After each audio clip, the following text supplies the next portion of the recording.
Pilpres 2024 semakin dekat pada tanggal 14 Februari 2024.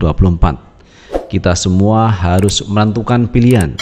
Siapakah yang akan kita coblos, siapakah yang akan kita pilih untuk menahkodai Indonesia 5 tahun ke depan. Apakah kita memilih Prabowo Subianto, Anies Baswedan atau Ganjar Pranowo? Semua tergantung dari warga masyarakat Indonesia. Nah, karena itu teman ya, berbagai kesempatan ini para calon presiden berkunjung ke daerah untuk sosialisasi program, untuk menyampaikan visi dan misi Indonesia ke depan. Dan masing-masing calon presiden sudah melakukan itu semua. Nah, kali ini teman kita akan bahas terkait pernyataan yang disampaikan oleh Bahlil Lahadalia. Bahlil dalam kesempatan kali ini menyampaikan terkait etika temannya. Dan ini memang ada korelasi dengan debat kandidat antara Anies Baswedan dan Prabowo Subianto. Kalau kita baca beritanya teman ya di Detik News, ini Bahlil sentil Anies sok merasa punya etika tinggi, tapi etikanya tahu sendiri. Dan saya pikir itu tidak ada soal kalau Bahlil ini membela Prabowo Subianto. Karena dalam kesempatan debat kandidat kemarin itu Prabowo menyentil Anies Baswedan. Katanya Pak Anies itu tak berhak bicara etika. Coba kita tonton video yang satu ini. Saya menilai Anda tidak berhak bicara soal etik karena Anda memberi contoh yang tidak baik soal etik. Terima kasih. Lalu ada kejadian-kejadian di mana kita semua menyaksikan ketika ada pelanggaran etika dan Bapak tetap jalan terus dengan cawapres yang melanggar etika. Artinya ada kompromi atas standar etika.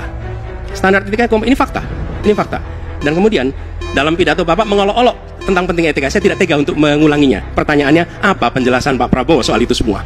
Saya tuh keberatan karena saya menilai, maaf ya, karena Anda desak saya terus saja saya menilai Anda tidak pantas bicara soal etik.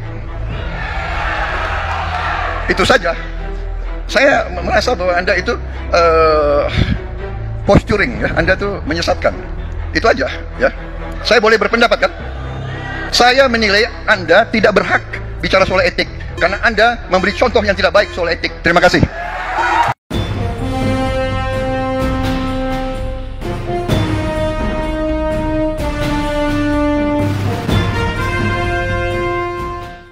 Assalamualaikum warahmatullahi wabarakatuh. Teman-teman, jumpa kembali dengan NJ Channel, channel yang membahas berita teraktual, terhangat dan sedang menjadi perbincangan publik. Sahabat NJ Channel, kali ini yang akan kita bahas terkait pernyataan Bahlil Lahadalia dalam sebuah artikel teman ya. Ini Bahlil menyentil Anies. Bahlil sentil Anies sok merasa punya etika tinggi tapi etikanya tahu sendiri. Nah, ini menarik teman untuk diperbincangkan. Apalagi Pak Prabowo sudah mengatakan Pak Anies tak berhak bicara etika. Padahal yang disampaikan Pak Anies benar bahwa ketika MK memutuskan terkait syarat calon presiden wakil presiden usia 40 tahun atau ada tambahan teman, ada tambahan dari MK itu atau sedang menjabat atau sudah punya pengalaman sebagai kepala daerah yang dipilih lewat pemilu. Salahkah Pak Anies ini mempertanyakan hal tersebut kepada Pak Prabowo? Karena apa yang disampaikan Pak Anies ini mewakili jutaan rakyat Indonesia yang ingin jawaban dari Pak Prabowo. Apa pandangan Pak Prabowo terkait etika di mana MK memutuskan bahwa syarat calon wakil presiden atau presiden itu 40 tahun atau sedang menjabat. Dan pada akhirnya teman ketahuan bahwa ketua MK ini melakukan pelanggaran etik berat karena memutuskan aturan syarat pemilu yang bukan wilayahnya. Karena ditambah-tambahi dengan bahasa seperti itu, bahasanya bahwa sudah punya pengalaman atau pernah menjabat. Nah, ini kan akhirnya mengatakan Gibran. Dan di situ ada konflik kepentingan, teman-teman. Sehingga akhirnya Anwar Usman diturunkan jabatan dari ketua MK menjadi anggota MK. Nah, terkait apa yang disampaikan Bahlil, ini sebenarnya sebagai pendukung dari Pak Prabowo menyampaikan hal itu, saya pikir wajar-wajar saja. Bahwa Bahlil mengatakan sok merasa punya etika tinggi tapi etikanya tahu sendiri. Saya ini menghubungkan dengan pemilihan kepala daerah yang ada di Jakarta kemarin. Ketika Pak Anies ini maju sebagai calon gubernur DKI Jakarta, beritanya akan didukung Prabowo. Dan ini kita sudah membenarkan juga bahwa memang ada dukungan dari Pak Prabowo. Tetapi tidak hanya Pak Prabowo yang mendukung Anies menjadi calon gubernur dan akhirnya menjadi gubernur, tetapi warga masyarakat Jakarta ini yang memilihnya agar Pak Anies jadi, dan alhamdulillah Pak Anies jadi menjadi gubernur DKI Jakarta. Dan yang kedua, ternyata teman ya, ada informasi dari Sandiaga Uno bahwa yang meminta Anies menjadi calon gubernur itu adalah Sandiaga Uno. Tapi disitulah dalam waktu kurang dari 24 jam, saya yang memutuskan, ini saya yang memutuskan, dan Pak Prabowo sampai 2 jam sebelum kita mendaftarkan itu belum setuju. Saya memutuskan untuk mengajak Pak Anies ikut dalam kontestasi Pilgub DKI. Itu murni keputusan saya, walaupun diperkenalkannya melalui tokoh-tokoh bangsa ini. Tapi waktu saat terakhir itu Pak Prabowo menyatakan tidak setuju, karena dia maunya saya menjadi calon gubernur. Nah itu teman-teman pernyataan yang disampaikan Sandiaga Uno, bahwa yang meminta Pak Anies menjadi calon gubernur DKI Jakarta adalah Sandiaga Uno sendiri. Bahkan yang disampaikan Sandiaga Uno, awalnya Pak Prabowo juga tidak setuju kalau Anies menjadi cagup, yang diminta justru Sandiaga Uno. Tetapi Sandiaga Uno malah meminta supaya Pak Anies menjadi calon gubernur DKI Jakarta. Artinya di situ ada peran yang cukup besar dari Sandiaga Uno, juga masyarakat warga Jakarta yang lain yang mendukung Pak Anies untuk menjadi gubernur DKI Jakarta.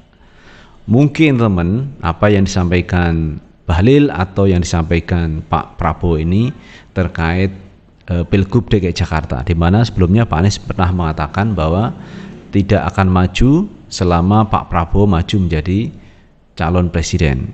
Nah, konteksnya menurut Pak Anies itu adalah konteks untuk 5 tahunan kemarin pada waktu Pak Anies masih menjabat sebagai gubernur DKI Jakarta.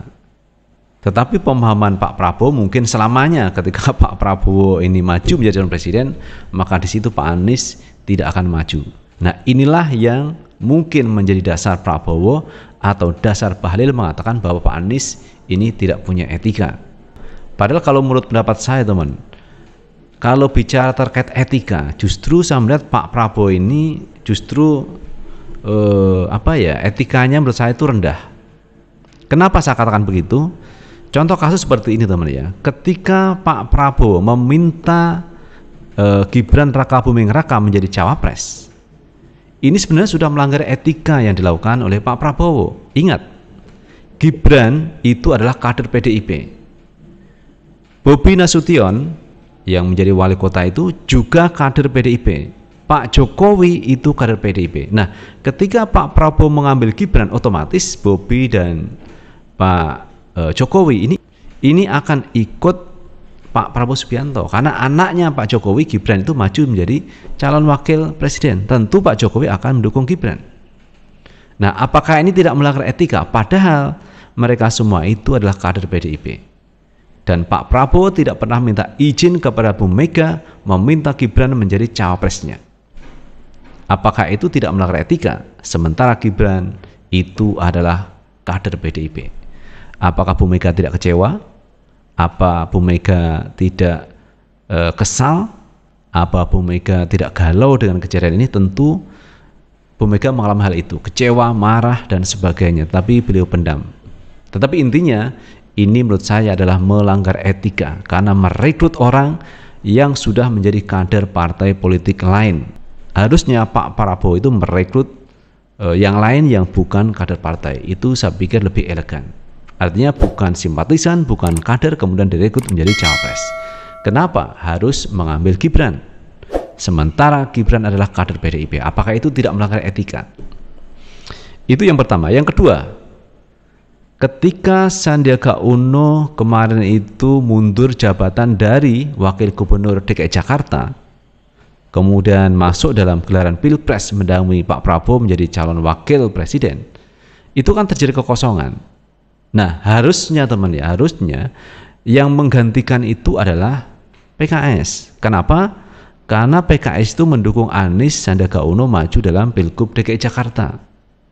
Ketika posisi Sandiaga Uno sebagai kader Gerindra ini mundur, maka mestinya diganti dari PKS. Dan itu sudah pernah disampaikan Pak Sandiaga Uno bahwa ini jatahnya PKS, tetapi akhirnya diisi oleh Riza Patria dari Gerindra. Apakah PKS tidak kecewa?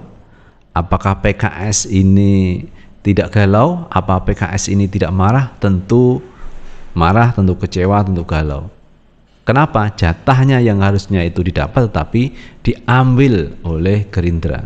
Tentu atas persetujuan Pak Prabowo. Padahal ini harusnya jatahnya PKS.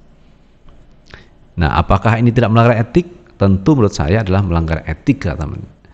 Kemudian yang ketiga, yang paling fatal adalah pelanggaran etika berat yang terjadi di MK yang akhirnya mengusung Gibran menjadi calon wakilnya Pak Prabowo Subianto. Apakah itu tidak melanggar etika? Saya pikir ini melanggar etika. Kenapa?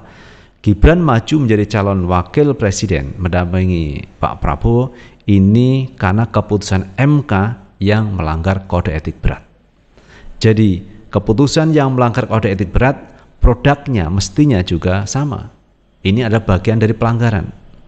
Tetapi ini diteruskan oleh Pak Prabowo bahwa itu tidak ada masalah. Secara hukum tak ada masalah, secara hukum tak bisa dibatalkan, alasan seperti itu.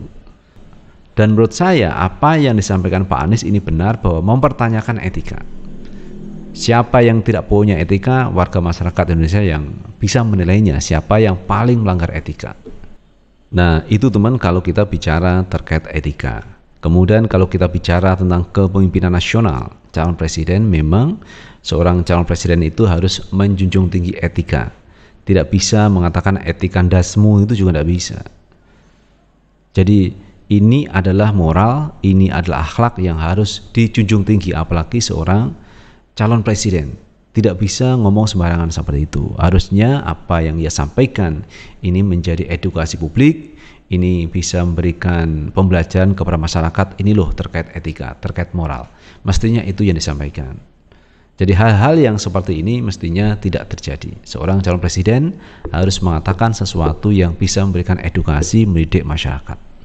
Jadi menurut saya itu tidak cukup dengan joget-joget seperti yang kemarin Pak Prabowo lakukan. Joget-joget sebenarnya sih tidak begitu masalah sih joget, cuman masalah bangsa ini tidak bisa diselesaikan hanya dengan joget-joget.